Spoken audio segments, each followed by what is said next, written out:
The invitation arrived with no return address, no signature, no explanation, just a single line of handwritten text, an address, a date, a time, and one instruction at the bottom. Arrive alone, tell no one. Burn this after you've memorized it. You've received a lot of letters in your life. None of them felt like this. There's something about the weight of the paper, the deliberateness of the handwriting, the fact that someone knew exactly where to find you. You don't burn it right away. You read it 4 more times first, then you burn it. And on the night of the date, you go. Level 1.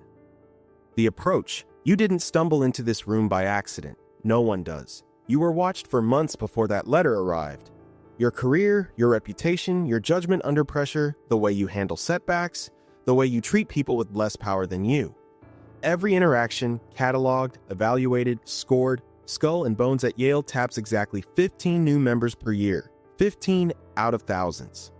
Contact is always made in person, always by an existing member, never digitally, never formally. No application, no interview, just a tap on the shoulder from someone you already respect, someone you never once suspected. That's how it works here too. The person who sent your letter isn't leadership. They're 3 levels below the people who decided your name was worth considering. They're just the messenger. You realize that on the walk over. When you arrive at the address, there's no sign on the building, no name, no logo, no buzzer label, just a door, slightly ajar, and light from somewhere inside. You push it open, and the first face you see stops you cold. You know this man. Everyone knows this man. He was on the cover of a financial magazine 18 months ago. He's worth more than the GDP of some small countries. He looks at you the way someone looks at a new employee on their first day. Curious, appraising, slightly amused. He says nothing. He just gestures toward a hallway. You haven't agreed to anything yet, but somehow, you already feel like you have. Level 2. The first room. The hallway leads to a door. The door leads to a room so small it almost feels deliberate. 1 chair, 1 candle, a table with bread, water, and something you don't immediately recognize. Until you do. A skull. Old. Real. Sitting there like it belongs. The door closes behind you. You don't know if anyone is watching. You don't know how long you'll be in here. You have no phone. They took it at the entrance. You have no watch. You forgot to wear one. You have nothing but the room and whatever it does to your mind. This is documented. Freemasonry has used a room exactly like this for centuries. They call it the Chamber of Reflection. The purpose isn't ritual. It isn't theatrical. The purpose is information. They want to see what you do when no one is watching. Do you panic? Do you perform calm? Do you sit with stillness? Or do you pace? You sit. You breathe. You stare at the skull. And somewhere in that silence, a thought surfaces that you don't want to examine too closely. You realize the initiation didn't start when you entered this room. It started the day they decided to watch you. Every choice you made in the last 6 months. Already evaluated.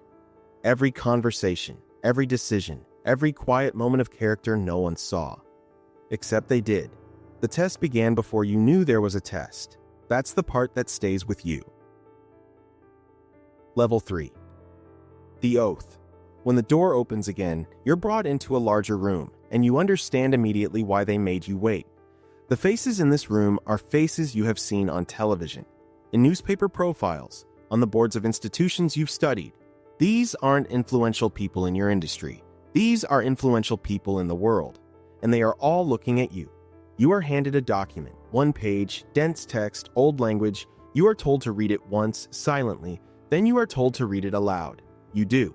The words commit you to silence above everything, above professional loyalty, above personal relationships, above almost everything you can name.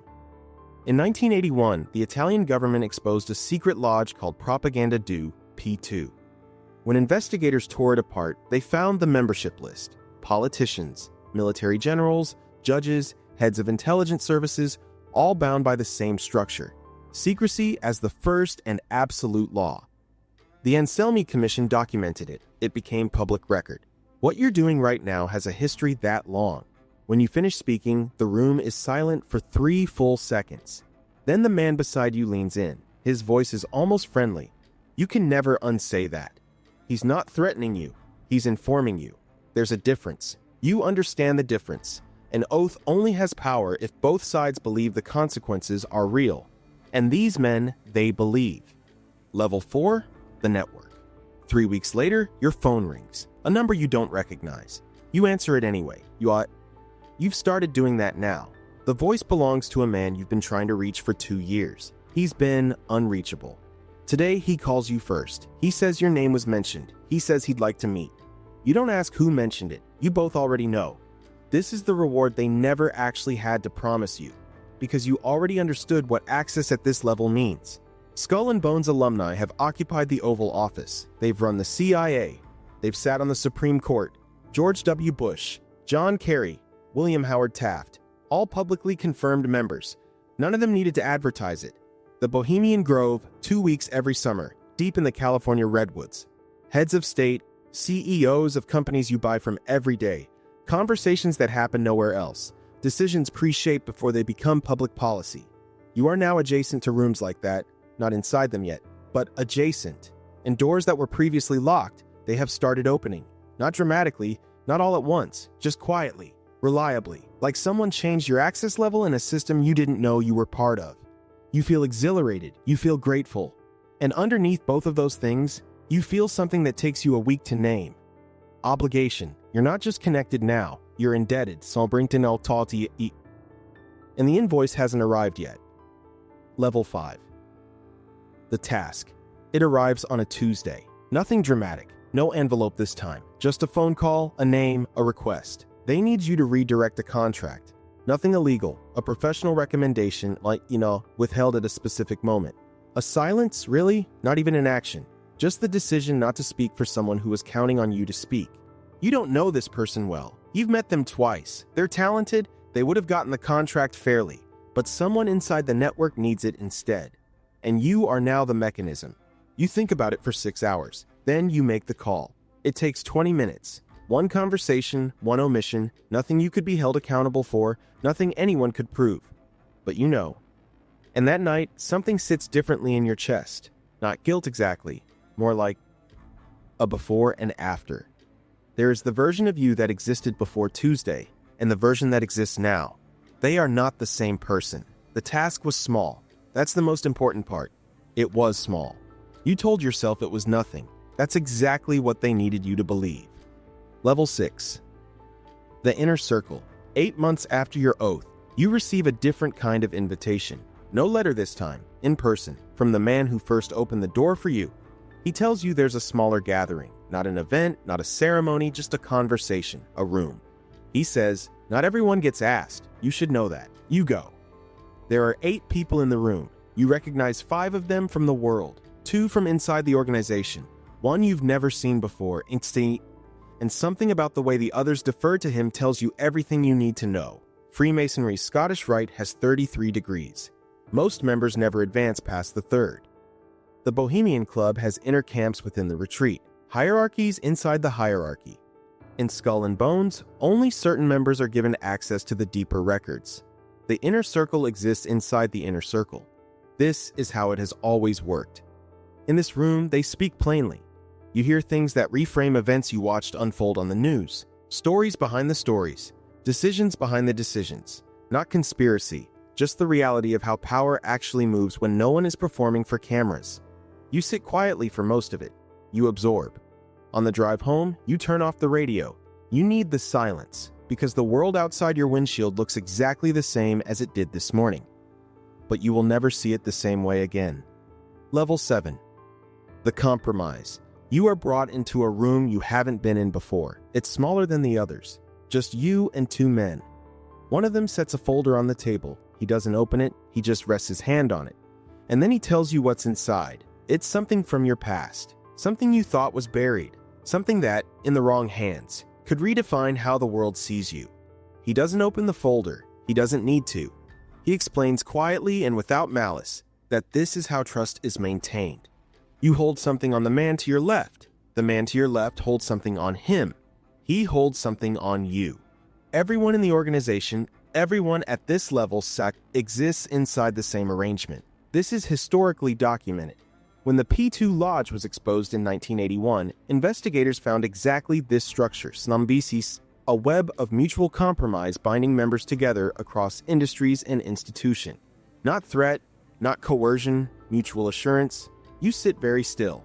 You think about walking out. You think about what walking out means. You think about the folder on the table. The man explains that no one here wants to use what they hold. The point is that no one has to, because everyone stays. Everyone always stays. He slides the folder to the side.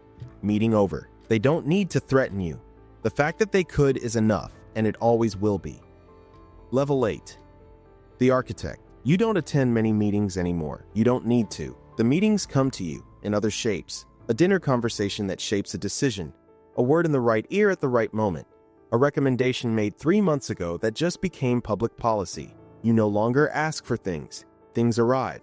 At a state dinner in a city you visit twice a year, a man you have never met in any official capacity crosses the room specifically to find you.